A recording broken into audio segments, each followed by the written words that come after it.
नमस्कार दोस्तों, स्वागत है आप सभी का बीए करो ऑनलाइन चैनल पर। जैसा कि आप सभी को पता हमारे इस चैनल पर बीए और बीएससी की क्लासेस कराई जाती हैं, तो आपको यहाँ पर वही क्लास अवेलेबल कराई जाती हैं जो आपके एग्जाम के लिए महत्वपूर्ण होता है।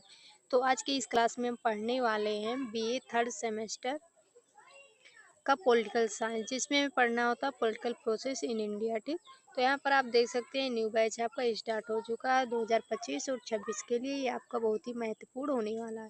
तो आप लोग अगर चैनल पर नए हैं तो चैनल को सब्सक्राइब कर लीजिए, और नोट लेना चाहते हैं तो आप टेलीग्राम को भी ज्वाइन कर लीजिए। ये बिल्कुल आपका न्यू सिलेबस है और इसमें टोटल 8 यूनिट है, तो 8 यूनिट को अच्छे से कवर किया जाएगा। तो चलिए यहाँ पर देखते हैं। यहाँ पर दिया गया है इसका जो पाठ्यक्रम, पहले हम सिलेबस देखेंगे, उसके बाद में यूनिट वाइज आपकी क्लासें आएंगी। तो यहाँ पर आप देख सकते हैं इसका जो पाठ्यक्रम दिया गया है, संरचना यानी कि जो सिलेबस दिया गया है, इसमें आप देखेंगे पहला यूनिट आपका है लोकतंत्र की प्रक्रिया, यानी कि जो लोकतंत्र की प्रक्रिया वो भारत में किस प्रकार की है। तो यहाँ पर पहला पॉइंट आपका जो इसमें पढ़ना है, उपनिवेशक उपनिवेशोत्तर भारत में लोकतंत्रीकरण की प्रक्रिया, यानी कि यहाँ पर उपनिवेशिक भारत रहना चाहिए पर नहीं है। ठीक, तो ये भी सही है। यहाँ पर देख सकते हैं आपको यूनिट 1 में 3 पॉइंट यहाँ पर दिए गए हैं। लोकतंत्र की सामाजिक, आर्थिक और राजनीतिक है। अगला यहाँ पर दिया गया भारतीय राजनीतिक प्रणाली को आकार देने वाले प्रमुख तत्व। दूसरा यूनिट है आपका यहाँ पर दिया गया है पार्टी प्रणाली और राजनीतिक दल। तो पार्टी प्रणाली और राजनीतिक दल क्या होते हैं उसके बारे में यहाँ पर देख सकते हैं। पहला दिया गया है आपका जो पॉइंट है इसमें पढ़ना है भारतीय पार्टी प्रणाली की विशेषताएं। दूसरा पॉइंट है राष्ट्रीय और क्षेत्रीय दलों की भूमिका। ठीक, तो इन चीजों को अच्छे से देखेंगे और पढ़ेंगे समझेंगे। यहाँ पर अगला दिया गया राजनीतिक दलों का संगठन और कार्य प्रणाली, मतलब इनका जो दल होता है, संगठन और कार्य जो होता है किस तरह का होता है। यहाँ पर अगला पॉइंट आपका दिया गया है दबाव समूह, मतलब तीसरा यूनिट जो आपका है इसमें पढ़ना है आपको दबाव समूह और मतदान व्यवहार। तो दबाव समूह और मतदान व्यवहार से आपके बहुत ही प्रश्न एग्जाम में पूछे जाते हैं। तो ये आपका जो यूनिट है बहुत ही महत्वपूर्ण है। यहाँ से जितने भी प्रश्न बताए जाएंगे सबको आपको तैयार करना है।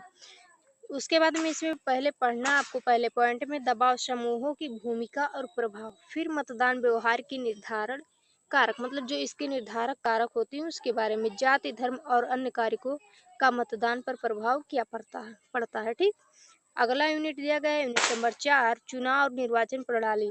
तो भारत में चुनावी प्रक्रिया और प्रणाली के बारे में पढ़ना है, निर्वाचन आयोग की भूमिका, और यहाँ पर दिया गया है चुनावी सुधारों की आवश्यकता और प्रस्ताव।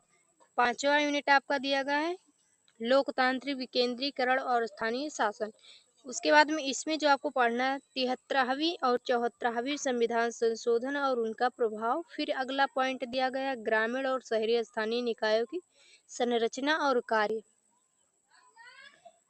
अगला पॉइंट है लोकतांत्रिक विकेंद्रीकरण की चुनौतियां और अवसर। ठीक, अगला यहाँ पर दिया गया यूनिट नंबर 6 सामाजिक आंदोलन और असीमता राजनीति के बारे में पढ़ना। ठीक, तो यहाँ पर देख सकते हैं किसान, श्रमिक, दलित, महिला और पर्यावरण आंदोलनों का अध्ययन इसमें किया जाएगा।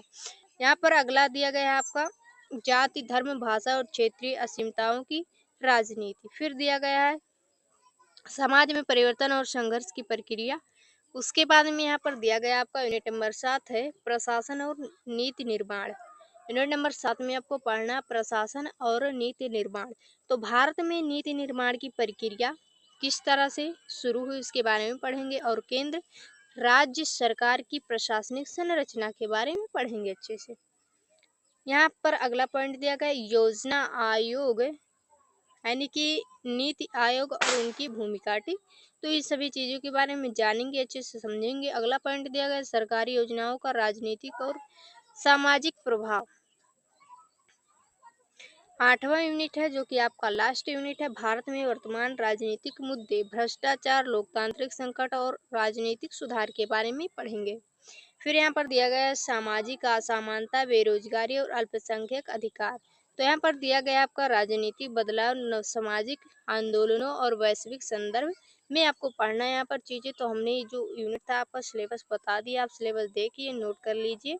उसके बाद में कल से आपकी जो है यूनिट वाइज क्लासेस भी आना प्रारंभ हो जाएंगी। जैसा कि आप सभी को पता हमारे इस चैनल पर वी और वीएससी की क्लासेस चलाई जा रही हैं। तो आपके लिए यहाँ पर वही प्रश्न वही क्लास कराए जा रहे हैं जो कि एग्जाम के लिए महत्वपूर्ण होते हैं। तो अगर आप नोट लेना चाहते हैं तो टेलीग्राम को ज्वाइन कर लीजिए, वहाँ पर आपको बिल्कुल फ्री में नोट दिया जाता है। अगर आप चैनल पर नए हैं तो चैनल को भी सब्सक्राइब कर लीजिए। चलिए मिलते हैं एक दूसरे क्लास में, तब तक के लिए जय हिंद जय भारत। पढ़िए और आगे बढ़िए, तैयारी में लगे रहिए।